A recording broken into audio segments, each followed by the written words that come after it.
Welcome to As I Live and Grieve, a podcast that tells the truth about how hard this is. We're glad you joined us today.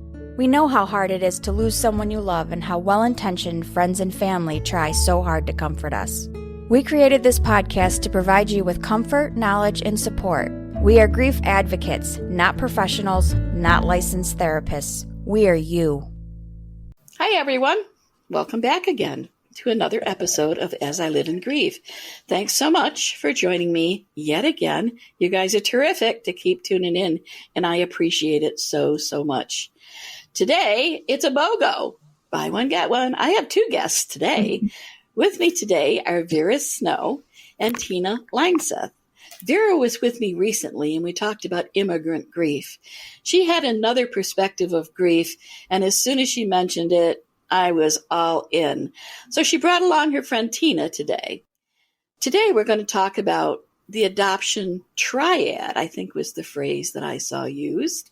So on that note, I'm going to first say, Vera, would you briefly introduce yourself to our listeners? And then it'll be Tina's turn.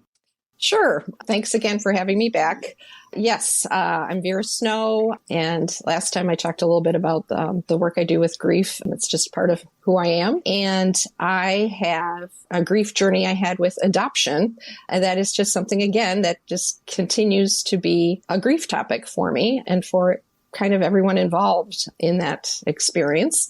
But it's not a bad thing. It's just, again, part of life. And so my friend Tina, I brought along because she is an adoptee, and we talk all the time. So I thought it would be really great to discuss her point of view as an adoptee and mine as an adoptive parent. Okay, Tina. Well, like Vera said, I am an adoptee. I have been dealing with my own adoption and grief over several issues related to that my whole life, basically. I'm 64 years old, and this started when I was a young child, when I first discovered that I was adopted, and it just started the ball rolling. I've been in search and reunion, and I just have worked through a lot of different grief issues around this topic. And like Vera said, we have done a few workshops, and I think it's so important for all of the members of the triad, the adoptee, the adoptive parents, and the birth person or the birth mother, to just have a dialogue and to understand that even though adoption is promoted as just this beautiful, healthy, wonderful thing, and it can be, that's not the case for every person. And there are people who go through extreme trauma due to adoption. And so I think it's really important for us to have that dialogue. Well said, Tina. I admit, I tend sometimes to be one of those very naive people that if someone mentions the word adoption, I think, isn't that great? There are people out there willing to welcome in a child, a young person who knows what they've gone through, and, just welcome them to their family. And it's a happy, happy, happy, happy thing. I never, and Tina's laughing, I never have considered for a moment the grief aspect of it. And we talk so often on this podcast that grief isn't tied just to the death of someone you care about. Grief can relate to any loss at all. In fact, one of the very simplistic definitions of grief that I use is that grief is, very simply put, a natural response to an unfortunate experience. Mm-hmm. So if you use that simplistic definition and you think of adoption, let's flip it over and talk about the losses that each of the triad points is experiencing. Who wants to start? Go for it, Tina. Okay. Well, I can only speak as an adoptee because I had both of my children naturally, and I have been in touch with my birth mother over the years, periodically. She is not necessarily interested in having an ongoing relationship. I found her when I was 19 years old, and it was a mixed bag of feelings. Happy to have concluded that part of my search, but also feeling, again, somewhat abandoned, which is a running theme with many adoptees. Right. Abandoned because she, again, just was not particularly interested in knowing me, knowing my life, wanting to hear how my childhood was. And I learned a lot through that experience because honestly, I thought that that's how it would go. And I then discovered that that wasn't the case in my situation. So I think as an adoptee, and again, I don't speak for all adoptees, just for myself, but I have grieved so many things around this. I have grieved the idea of what my life would have been had I not been adopted, grieving the genetic relationships I may have had, and also grieving the adoptive family that I was adopted into, because there were severe problems in that family, including alcoholism and abuse. Oh. And so, again, I'm coming at this just simply trying to talk about my feelings and my grief that I have dealt with. But if you talk to a different adoptee, you might get a different story. In fact, you will get a different story because we all have our own unique stories. And I would expect that because with grief, every single grief experience is different. I've experienced grief for, I don't know, sometimes I lose count, major times, my mother, my father, an infant child, and my spouse. That's 4 times. And they've been decades apart. Yet each experience has been entirely different. So I would fully expect that the experience for each adoptee and adopted parent and birth parent, I expect those would all be different as well. We appreciate the fact that you're willing today, Tina, to talk to us very candidly and openly about this experience. Because even though it may be different for others, I expect there are many that your words are going to resonate with. Yeah, now, for sure, because I belong to many discussion boards for adult adoptees, and this seems to be a running theme, I'm sure, throughout all of the discussions that I'm sure. And a lot of adoptees either may never find or never want to find their biological parent or correct. I have 2 brothers who were also adopted. We're not genetically related, and neither one of them has ever wanted to pursue anything. And I actually have given them information that I've researched, and with their permission. And when I've given them the information, that's where it ended. That's where it ends. They just don't want to go there. And that's fully okay, that we all have to respect that fact that not everyone wants to go in a certain direction with it. Now, I was reminded when you were speaking about a perspective that, and I don't know where I heard it, I could have read it in a book, I'm not sure, that the woman who makes the decision to give her child, especially an infant or a toddler, up for adoption can be viewed and respected as very brave for making that decision, because you could put it in the perspective that they realize that they would not be the best parent for that child. Did that concept enter your mind at all? Have you struggled with or thought about that? Well, yes, because I actually heard those words from my mother, my birth mother, that she, like I said, she had really no interest in, she wanted to put it behind her. And she felt that it was a decision she made at the time. She told me that she regretted the decision for a while, but then as time passed, she felt that she had made the right decision. And she just never wanted to be a parent. She never did have any other children. And so I think that resonates for probably many birth parents, that they just feel like this is the unselfish thing to do, and for good reasons, very benevolent reasons. And unfortunately, what happens after that is up to the adoption system and the court system and family services, and that's where things can get a bit haywire. In what respect? Well, I was placed into a family where there was my adoptive father was an alcoholic, and he was very abusive. And my adoptive mother couldn't have enough children. She was raised in a large Catholic family, and they had trouble conceiving. And so they adopted my brother, then they had a natural child, then they adopted me, then they adopted another child, then they had another natural child. We also had 4 foster children living with us during most of my childhood. Mm-hmm. And so for her, there was this incredible, deep well of need to have children around her. And so my adoption was tainted with that in some respects, because it was about her.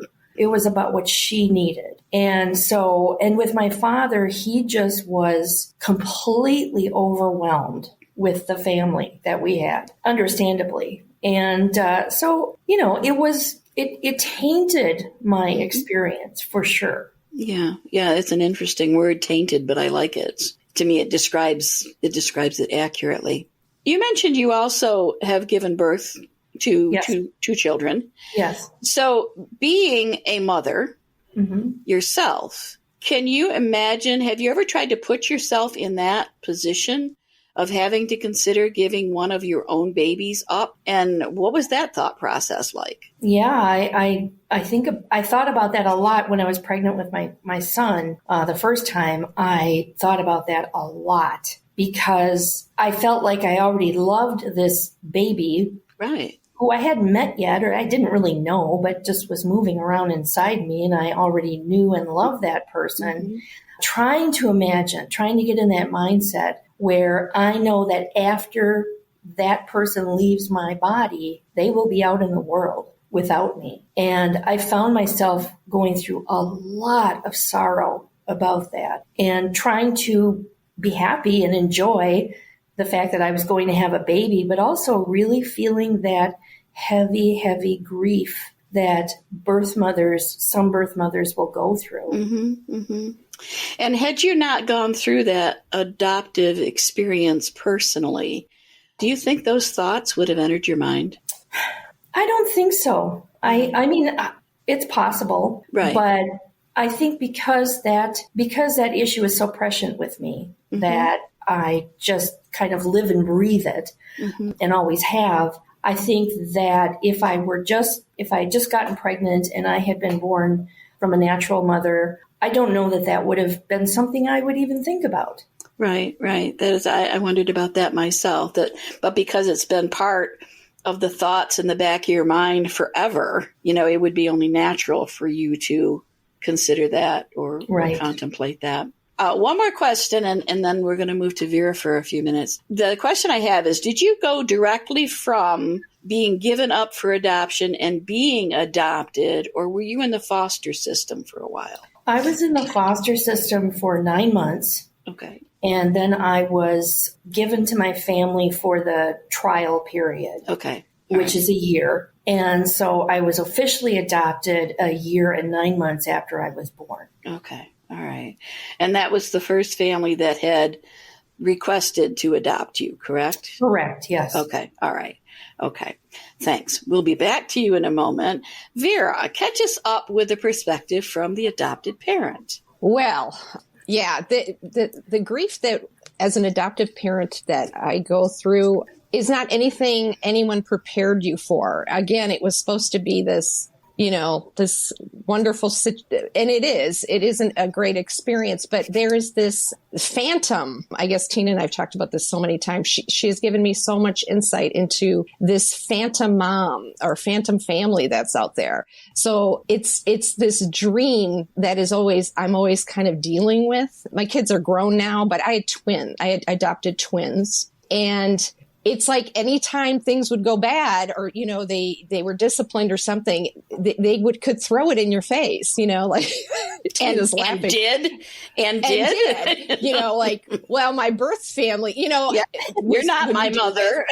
You're not, or and I've had this discussion with another woman who's adopted too, that you ask them to clean their rooms and they will over exaggerate, I'm not a slave, and you're like, what?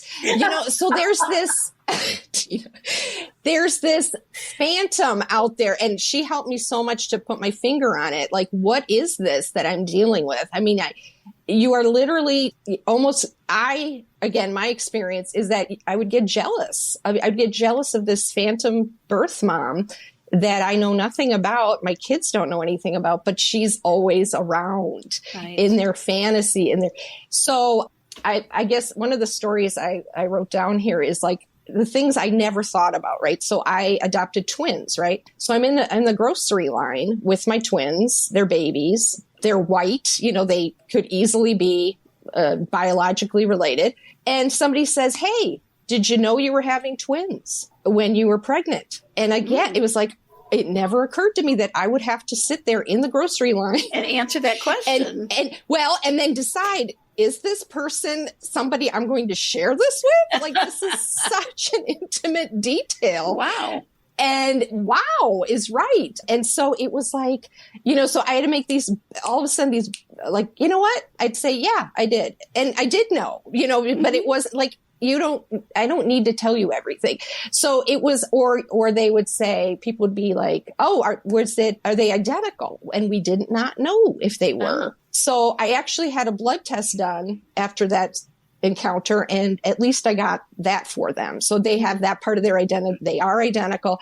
But again, it was like, what? Like, who are you people? And they're just asking me these questions. And one woman said, well, either it's one egg or two, lady. Like she was rude about it. And so, it's these kind of things. It's the everyday, like today, I think is so wonderful. Today is adoption day for my kids. And we called it gotcha day. Right. And my daughter actually texted me. She's like, hey, it's gotcha day. And again, it's one of those, okay, is this something I needed to bring up this morning? Or is it something she should bring up this morning? Mm-hmm. Like, again, is this about me? Is this about them?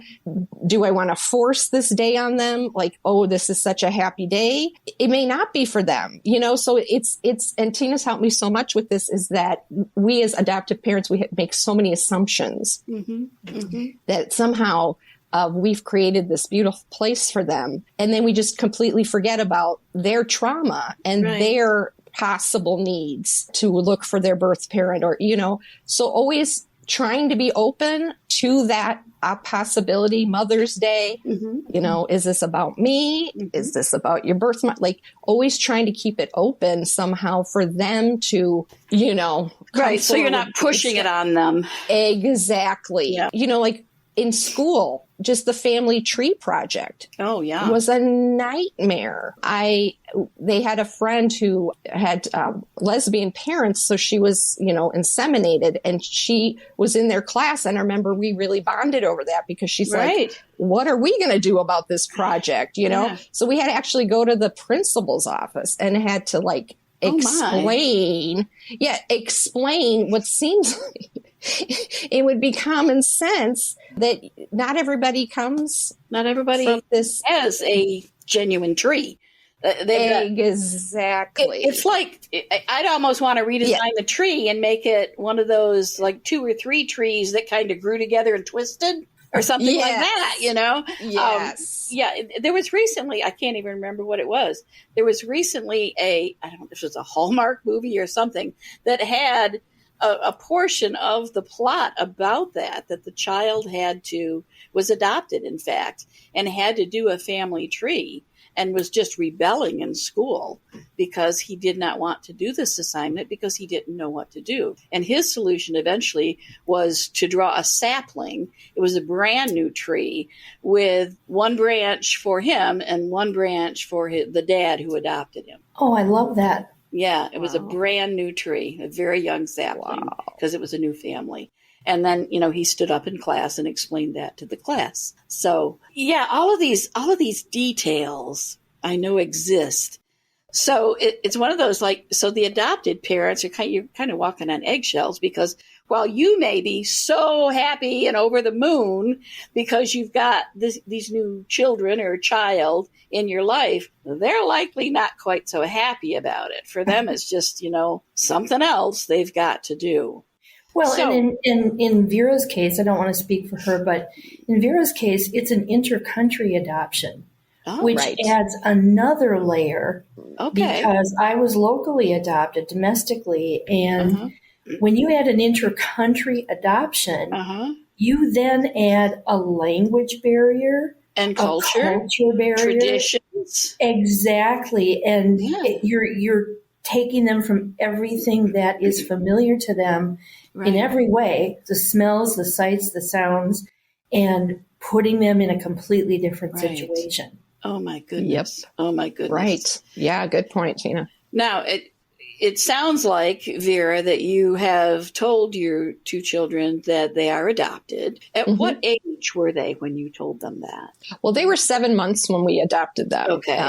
And so it's just been, we've always told, we started celebrating or whatever, talking about adoption day since day one. Okay. So they've never known anything different. Okay. So, and again, it's always about giving them as much information that you can give them. And international adoptions, they don't give you hardly anything. Right. So you're always trying to fill in these blanks, just going to the doctor, you have to write adopted, no genetic information. Right. It's just these reminders all the time. And, one of the things that always bothered me the most, and I know Tina's heard this from her own birth mom, you are so lucky. They are so lucky.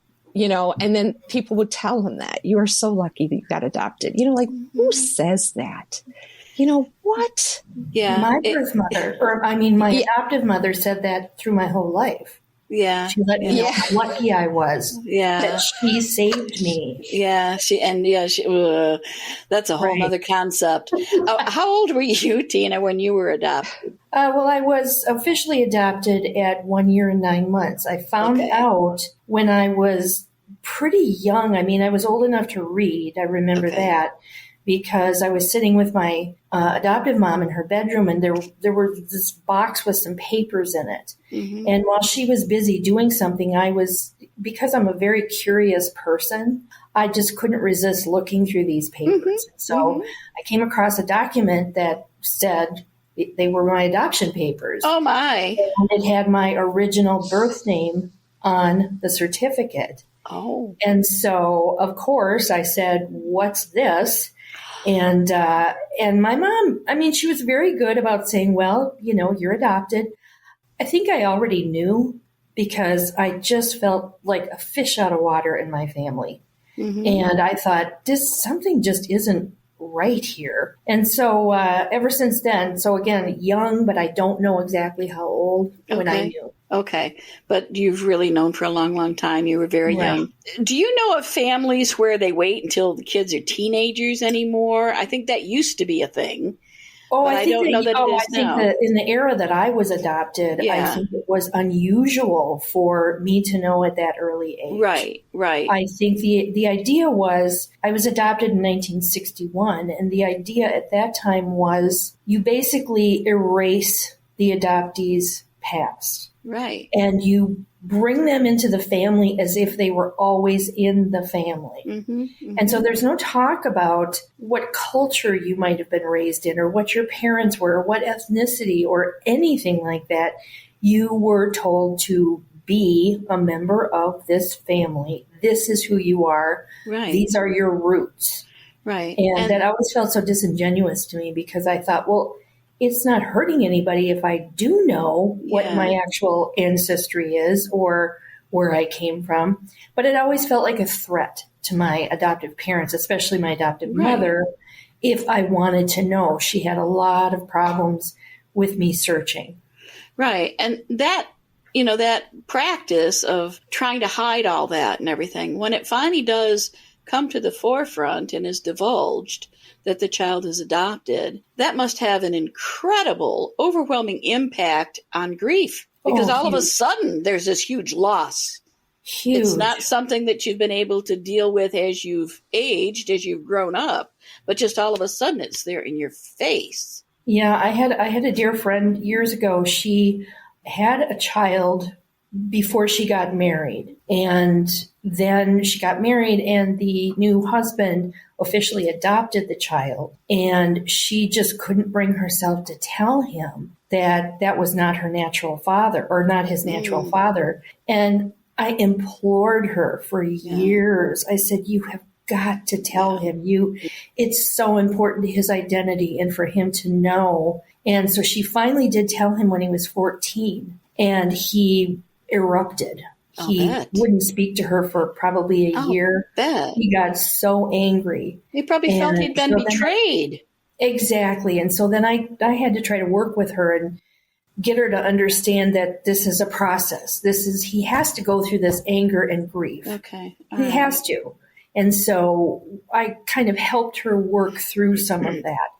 But it's a powerful, powerful thing to be told that you did not arrive in this family the so-called normal way. Right. It's a very powerful thing. Yeah. So if we consider, and I know we can't speak so much on the perspective of the biological parent. So let's just focus on the adoptee and the adopted parent. A way to potentially bridge a gap and be supportive in grief would be for no secrets, but as the child grows up, as the child ages, to introduce them to the fact that they were adopted, that they have another mom, another dad, perhaps, or whatever you may or may not know. Just anything so that you can make it as normal for them. Would both of you agree that that would be a way to be supportive as an adopted parent to your adoptive child? Or how would you change that? Vera, do you want to take that one? No, you can take that one. You can. Actually, I'd like to hear from you first as the adoptive parent. So, just help me a little bit more to make it normal. You're asking how to normalize it? Well, so that it's not a big secret that's going to jump out of the closet at age 15 or 16, to make it part of conversation, whether even through traditions, celebrations, or whatever. And I know that there are occasions that you may still have an awareness or a small relationship with biological parents. I'm not considering that so much. I'm just leaving the biological parent out of it for the moment. Out. Yeah. But just a way that you can maybe not have that blow up of sudden knowledge of adoption, just a way. So I'm looking at it more as supporting your adoptive child so that the grieving part of it can be normalized a bit. Does that make sense? Well, I think you know what I'm trying to say. If I may interject, I have always loved the way that Vera has parented her children, because she has allowed them to really chart the course. There are a lot of adoptive parents, and Vera knows this, who are just hell-bent on imposing the child's original culture on them, and making sure that they learn the language, making sure that they participate in the traditions, the festivals. Kind of like the opposite side of the spectrum. Exactly. And it's very, very prevalent. Not so much when I was adopted, but so much more so now, that there's almost an anti-denial denial. They want to make sure that child understands their roots, which I applaud, but I think that sometimes it goes overboard. And Vera and I have talked about this a lot. She didn't do that. She and her husband they let it arrive organically. Give us an example. Well, if the girls had questions, Vera and her husband were always ready to give them a direct, clear answer. So there was never any evasion. There was never any need to cover up anything. I mean, they always told them what they knew and what they didn't know, which is also as equally important. All right. Whereas in my experience, you just weren't supposed to talk about it. Right. You just didn't talk about that because it was somehow a betrayal to the adoptive family, that you would ever want to know that and certainly participate in it. That would be a huge betrayal to the family. So while I was growing up, I was involved in the religion, the traditions, the culture of my adoptive parents, which were both Eastern European. Okay. And as I've come to know later as an adult, I have a minuscule amount of that ancestry. And so it's just an interesting concept to understand from all of the different perspectives. But I applaud Vera and her husband because they have just been in my mind, they've been model adoptive parents, honestly. Okay. Well, and it's thanks to Tina too, but I was on your podcast with the immigration grief. Right. And so I also came from that perspective of not overkilling them with these roots, because they're adopted from Russia. And I mean, I've seen these poor children, like from Korea, the mom comes in, it's Korean Day or something, and she's got the kid, in those outfits, and she's baking something Korean for the class. And you're just looking at this poor, like, kindergartner, like, dude, like, do you really want this?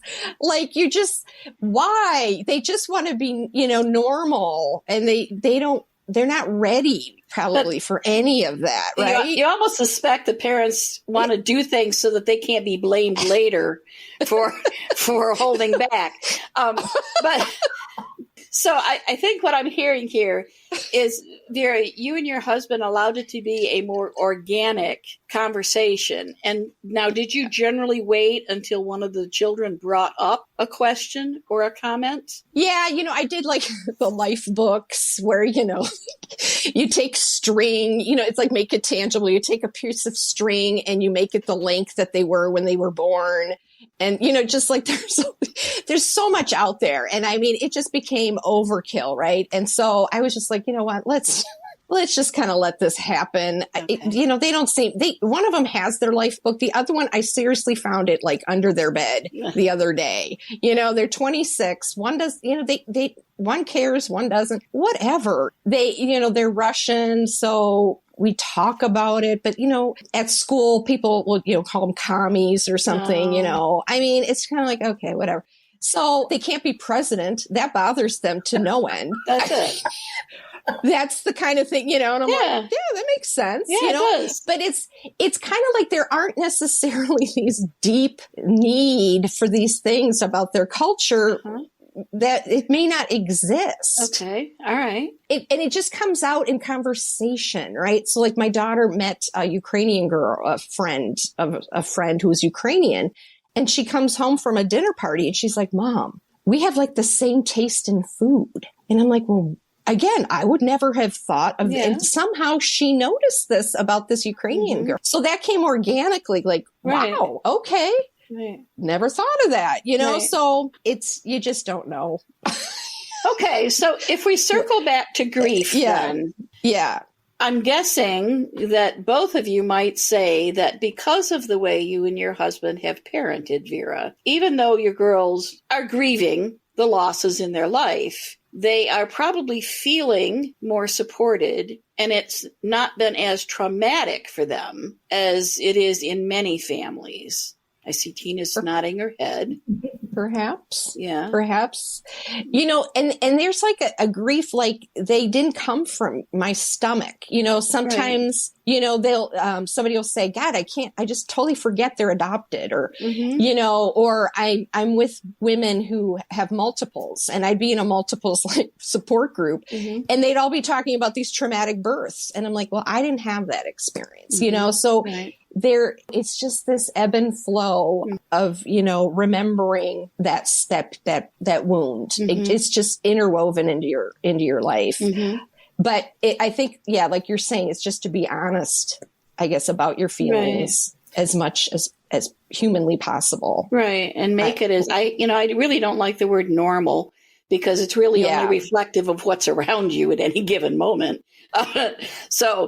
Many times I'm abnormal, certainly. But I guess more organic maybe is a better word for that. Tina, do you have any thoughts on that perspective, on the more organic process, if you will, from the adopted parent's perspective that would help the adoptive children be more comfortable? Yes, many. I think, number one, I think I have to make it very clear that the different eras in adoption really dictate how adoptive parents treat adoption with their adoptive children. Absolutely. When I was raised, again, born in 59, raised in the 60s, the adoptive parents were basically told, this is how you do it. You do not refer to them as being adopted. You don't recognize that they're adopted. Right.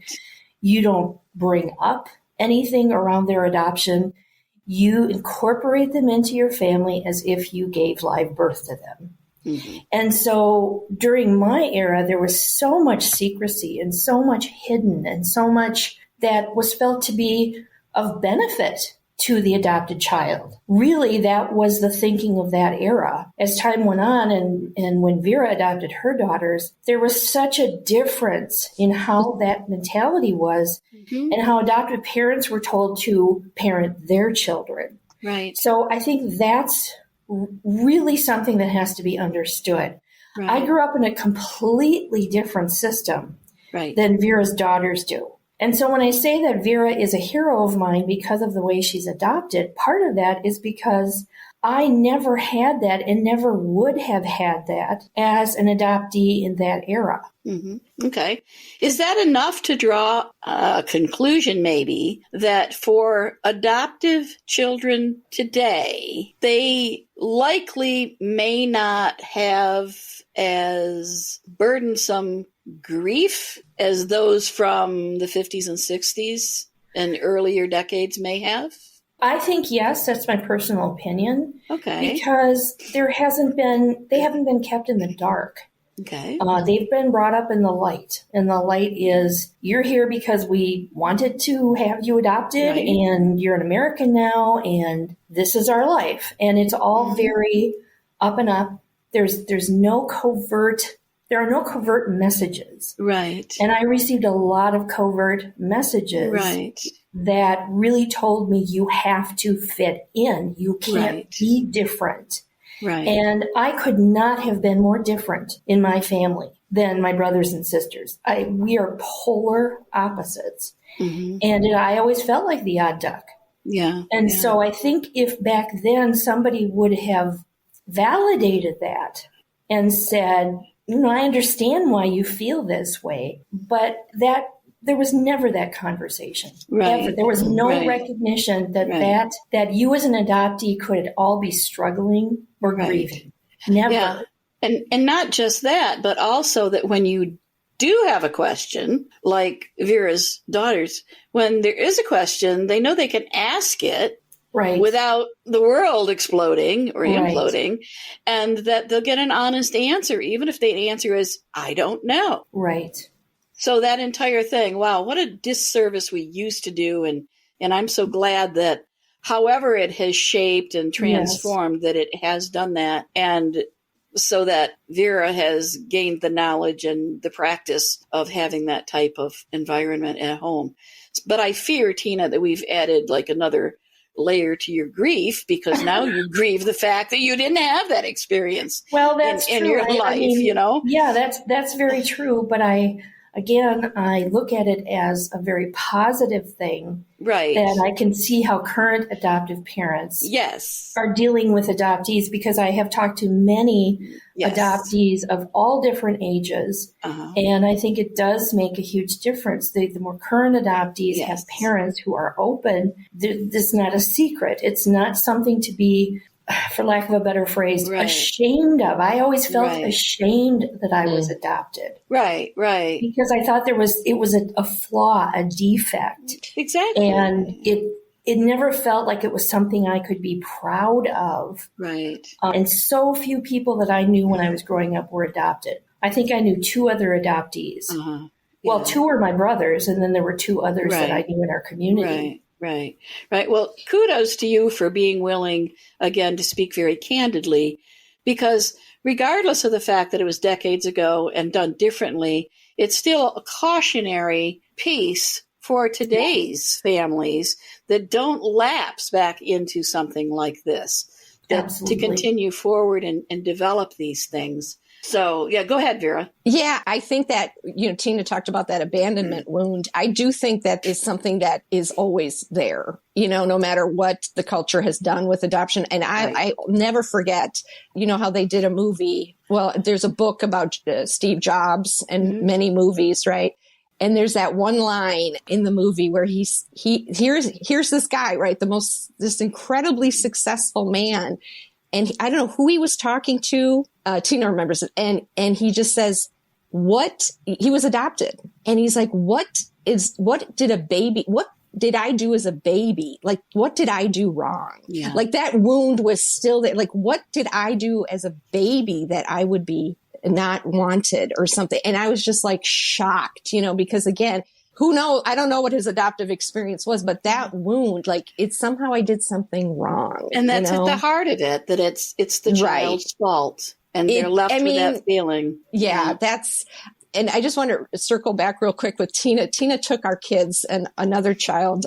She did a little workshop with them to talk more about their adoption. And Tina, tell them a little bit. I mean, it was shocking how they play us sometimes, right? Oh, I find it so funny. I mean, I was the good adoptee. There's this whole model, the good adoptee and the bad adoptee. Okay. The bad adoptee is not grateful. The bad adoptee rebels, et cetera, et cetera. If you're a good adoptee, you play the role. You do what you're told, and you do not question authority. You just live your life according to how your parents want you to live it. And so when I got together with these three girls, I was laughing hysterically through most of it because they were telling me how they totally use their adoption in terms of their behavior and what they can get away with and how they can play the guilt card. And I never experienced that as a child because I was the good adoptee. I would never have done that. And yet here they were, just story after story after story about my goodness, how they used their adoption to manipulate their parents. And I just was blown away by that. Wow. So, that needs to be published somewhere too. Well, I have to at this point kind of raise my hand with the time signal, but I know for a fact that we're going to do a sequel to this episode because there's so much more to cover and so many more specifics. We've kind of established loosely, I think, how the grief can tie in with the child, particularly, a little bit with the adopted parents as well, grief equaling loss, okay? But I really would like to dig in a little bit more deeply at another time. So I'm going to invite both of you ladies back at another time to continue on with the adoption and how it connects with grief. And maybe another time we can bring in a biological parent and have the triad right here. Absolutely. Okay. Nice. So before I actually sign off, do either of you want to say something directly to the listeners without me directing you with question or comment or anything? Well, I guess the only thing I would say is, and again, there are a million discussion boards, there are groups. I belong to Adoptees United, many, many groups where advocacy for positive adoption experiences is the primary reason for the group. But there are also a lot of other groups that most of their discussion revolves around negative aspects. One of them in particular is a website called Bastard Nation. And when I first saw that website, my initial knee-jerk reaction was, wow, how can they call themselves that? That's terrible.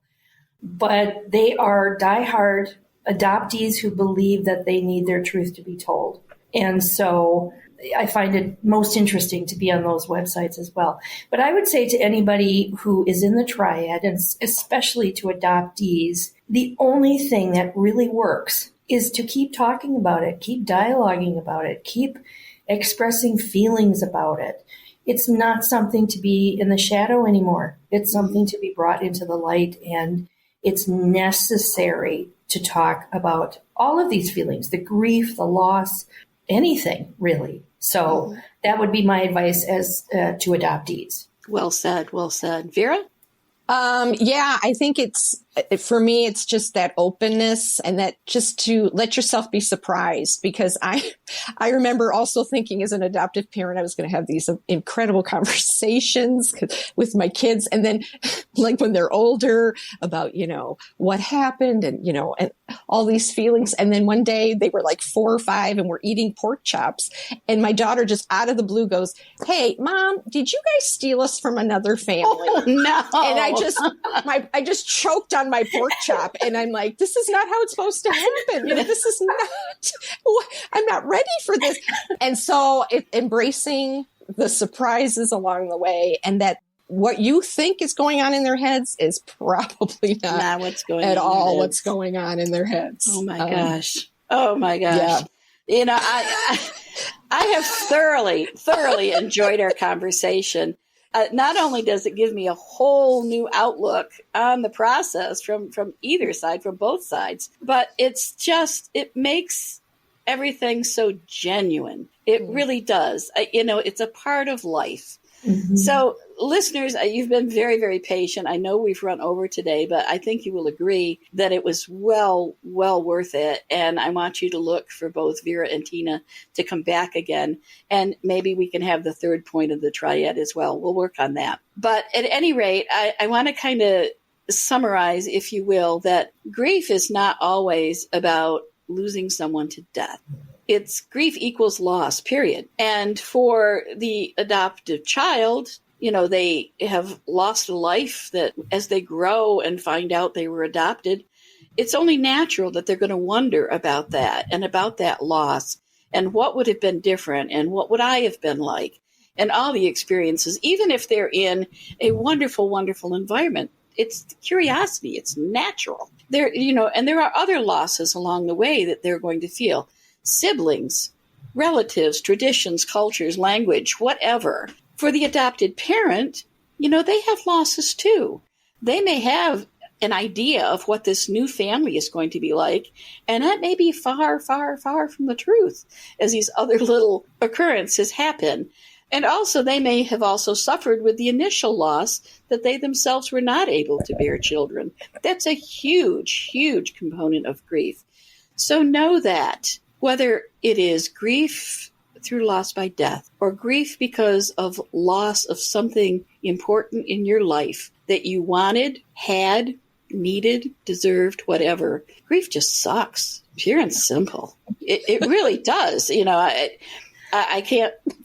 can't figure it out better. And you have to try to heal through your grief. I've already admitted I'm going to grieve for the rest of my life. I've accepted that. I have welcomed grief into my life now, and I've kind of molded it. It fits. It's right there. It's part of my soul. And I have healed through it. I still have more healing to do, admittedly, and I talk about that from time to time. But yeah, grief sucks. It hurts to heal. But truly, if you move forward through your grief, you'll be better for it. So, reminder for self-care. That's a part of grieving, so don't forget that. I think I've got a pedicure on my books for another week or so. And that's one of my self-cares, that I love being pampered. But at any rate, I hope you'll take care of yourself and come back and join us again very soon as we all continue to live and grieve. Thank you so much for listening with us today. Do you have a topic that you'd like us to cover, or do you have a question from one of our episodes? Please email us at info@asiliveandgrieve.com and let us know. We hope you will find a moment to leave a review, send an email, and share with others. Join us next time as we continue to live and grieve together.